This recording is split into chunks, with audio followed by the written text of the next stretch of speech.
Radhe Radhe friends, आप सभी को करवा चौथ की हार्दिक शुभकामनाएं। तो हिंदू त्योहारों के सबसे प्रमुख त्योहारों में से करवा चौथ का व्रत एक होता है। करवा चौथ का व्रत फ्रेंड कार्तिक मास की चतुर्थी तिथि को मनाया जाता है। इस साल यानी वर्ष 2024 में करवा चौथ का व्रत 20 अक्टूबर दिन रविवार के दिन मनाया जाएगा। तो चलिए फ्रेंड्स, आज की वीडियो में हम देखेंगे कि करवा चौथ का व्रत हमें किस प्रकार करना है। बहुत ही सरल और इजी वे में मैं आपको पूजा की विधि बताऊंगी। तो सबसे पहले फ्रेंड मैं आपको सुबह सरगी का समय बता देती हूँ कि आपको सरगी कब लेनी है। तो सरगी का जो समय है फ्रेंड सुबह 4 बजे से 6 बजे तक है। सूर्योदय से पहले आप सरगी ले लें, क्योंकि सुबह 6:24 से लेकर 6:44 तक यानी पूरे 21 मिनट तक भद्रा लग रहा है। तो इससे पहले ही फ्रेंड आप सुबह की पूजा अपना कर लें। तो सबसे पहले में सुबह उठना है और नहा धो लेना है और पहले भगवान का पूजा करना है और गौरा माता से कहना है कि हे गौरा माँ, आज मैं अपने पति के सुख समृद्धि और अखंड सौभाग्य के लिए करवा चौथ का व्रत कर रही हूँ। हे माता, मैं इस व्रत को पूरा करूँ, इसके लिए मुझे सहायता करना। इतना करके आप माता के सामने संकल्प लें और फिर सरगी ग्रहण करें और ये पूजा आप सुबह 6:24 से पहले कर लें।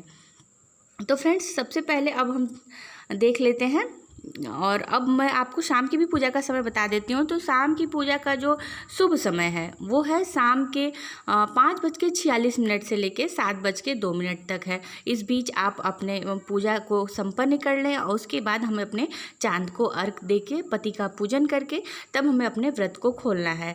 तो ये फ्रेंड्स, मैंने आपको जो पूजा का समय और सुबह सरगी का समय मैंने बता दिया है और साथ ही साथ मैंने आपको भद्रा का भी समय बता दिया है।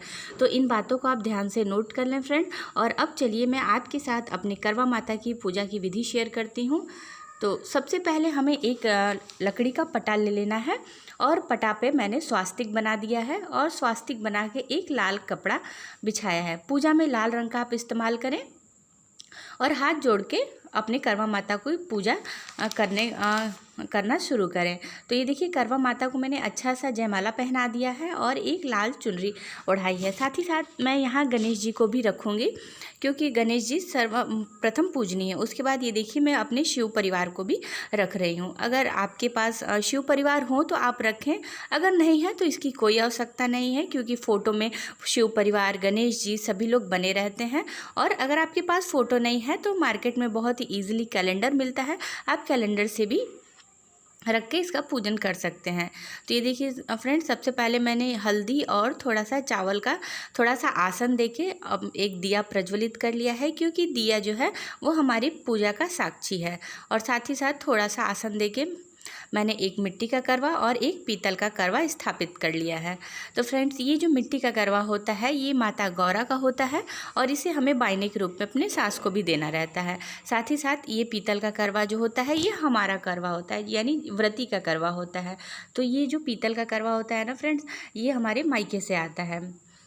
तो ये देखिए, मैंने करवों को रख लिया है और अब हम बनाएंगे श्री कलश। श्री कलश की स्थापना बहुत ही शुभ मानी जाती है पूजा में, तो आप श्री कलश ज़रूर बनाएं। तो थोड़ा सा मैंने हल्दी का आसन देके श्री कलश रख लिया था, उसमें कंठ तक पानी और गंगा जल डाल लिया है। साथ ही साथ हल्दी, कुमकुम, सिक्का, सुपारी डाल दिया। अब छोटे से प्लेट में मैं थोड़ा सा चावल का आसन देके और एक नारियल बैठा के माता को अपने पूजा में आने का आह्वान करूंगी। सभी देव देवताओं को अपने पूजा में बुलाने का आह्वान करूंगी कि हे प्रभु, हे माता, आप मेरी पूजा में आइए और मेरी पूजा स्वीकार करिए और मेरी पूजा और व्रत को सफल बनाइए। तो सबसे पहले फ्रेंड्स, अब हम पहले ना चंदन का गणेश जी को और भोलेनाथ को, प्रभु कार्तिकेय को, शिव परिवार को, माता करवा रानी को और श्री कलश को सबको टीक लेंगे। दीपक को भी टीक लेंगे और साथ ही साथ अपने दोनों करवे को भी टीक लेंगे। ये देखिए, करवे के जो कंठ होता है उसमें आप मौली ज़रूर से बांध लें। मैंने पहले से ही बांध के रख लिया है। और करवे में दोनों तरफ हमारे यहाँ सरई लगाई जाती है। अगर आपके यहाँ सरई लगती है तो लगाएं, नहीं लगती है तो वरना आप इसे ऐसे ही छोड़ दें। तो ये देखिए, मैंने दोनों करवे में 4-4 सरई रख ली है। और एक जो मिट्टी वाला करवा है इसमें मैंने चूड़े भरे। हमारे यहाँ चूड़ा भरा जाता है, किसी के यहाँ गुलगुले और किसी के यहाँ मिठाई भरी जाती है, किसी के यहाँ गेहूँ भरा जाता है। तो आपके यहाँ जो भरा जाता हो फ्रेंड्स, आप अपने हिसाब से करवे में वो भर लें। और फ्रेंड जो करवे के ऊपर ढक्कन होता है उसमें भी मैंने थोड़े थोड़े चूड़े डाल दिए हैं। और अब भगवान को और माता रानी को फूल अर्पित करेंगे। तो ये देखिए मैंने अपराजिता का फूल लिया है, ये भगवान शंकर और माता पार्वती को बहुत प्रिय रहता है। और इसके बाद देखिए मैं माता को रानी को गुलाब का फूल अर्पण करूँगी। और दोनों करवे पे भी मैं फूल रखूँगी, करवा माता के पास फूल रखूँगी, श्री कलश को फूल चढ़ा दूँगी, सभी देवी देवताओं को मैं फूल चढ़ा दूँगी। और अपनी पूजा में सबको आह्वान करके और उनका पूजन करूँगी। और अब मैंने ऋतुफल में सेव चढ़ा दिया। और इस पूजा में ना ड्राई फ्रूट्स का बहुत महत्व रहता है। तो ये देखिए मैंने एक पैकेट जो है किशमिश चढ़ाई है और एक पैकेट मैंने खजूर चढ़ाई है। ज़रूरी नहीं कि आप एक एक पैकेट चढ़ाएं, आप थोड़ी थोड़ी क्वांटिटी में भी चढ़ा सकते हैं। माता हमारा पूजा स्वीकार करेंगी।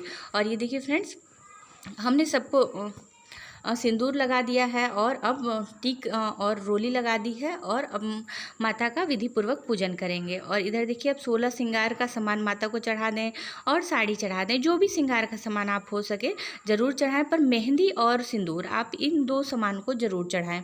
और ना और ऊपर से फिर आप और भी अगर चढ़ाना चाहें महावर, आईलाइनर, पाउडर, तो आप कुछ भी माता को चढ़ा सकते हैं। माता सब स्वीकार करती है, माता अखंड सौभाग्य देने वाली हैं।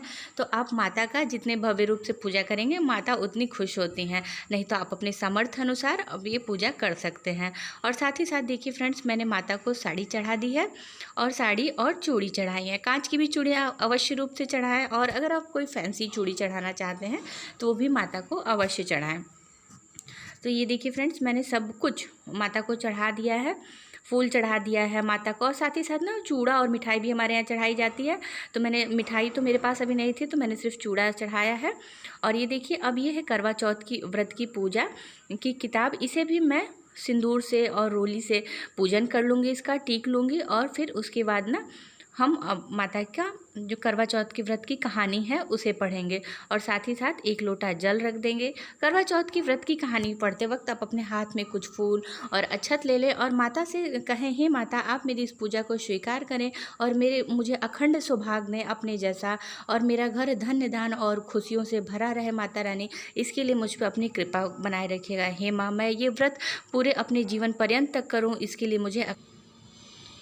उसके बाद हम अपने हाथों में कुछ फूल और अक्षत लेके करवा चौथ व्रत की कहानी पढ़ेंगे। और कहानी संपूर्ण हो जाने पे जो फूल और अक्षत है ना वो हम अपनी माता के सामने अर्पण कर देंगे और अपने अखंड सौभाग्य की कामना करेंगे। फ्रेंड्स करवा माँ हमारा, आपका, हम सभी का अखंड सौभाग्य बनाए रखें और हमें हमारे जीवन को खुशहालियों से भरा रखें। फ्रेंड्स करवा चौथ के दिन हमारे यहाँ ना पक्का भोजन का भोग लगता है। तो पूड़ी, कचौड़ी, खीर, सब्जी इत्यादि मने बिना लहसुन प्याज का माता को भोग लगता है। अगर आपके यहाँ फ्रेंड लगता हो तो आप ज़रूर से माता को भोग लगाएं। और फिर ना उसके बाद वही पूड़ी सब्जी का और खीर का चंद्रदेव को भी हमारे यहाँ भोग लगता है और चंद्र पूजन किया जाता है। तो चंद्र पूजन का जो वीडियो है फ्रेंड्स मैं नेक्स्ट वीडियो में आपके साथ शेयर करूँगी। बहुत ही आसान और सरल विधि से आप चंद्रदेव की कैसे पूजन करें, फिर अपने पति का पूजन कैसे करके पानी पिएँ। तो फ्रेंड्स ये देखिए इस आगे मैं आपको बताऊंगी। और आप फ्रेंड्स आपको आज की मेरी वीडियो कैसी लगी ये मुझे कमेंट करके ज़रूर बताइएगा। फ्रेंड्स अगर आपको आज की मेरी मेहनत थोड़ी भी अच्छी लगी हो तो मुझे कमेंट में जय करवा माँ ज़रूर लिखिएगा फ्रेंड्स। और आप ये फ्रेंड्स बहुत ही सरल और आसान विधि से मैंने आपकी पूजन करने की विधि बताई हैं। अगर फ्रेंड्स आप इतने सामर्थ्य नहीं है इतना सब कुछ चढ़ाने, साड़ी, कपड़ा, 16 श्रृंगार, तो सिर्फ आप एक माता को चुनरी और सिंदूर, बिंदी, मेहंदी, सिर्फ इतना ही भोग लगा के माता का पूजन कर लें। माता स्वीकार करेंगी और हम सबको अखंड सौभाग्य देंगी। तब तक के लिए अपना ख्याल रखिएगा। मिलते हैं नेक्स्ट वीडियो में। जय करवा माँ, सबकी रक्षा करना, सबको अखंड सौभाग्य देना।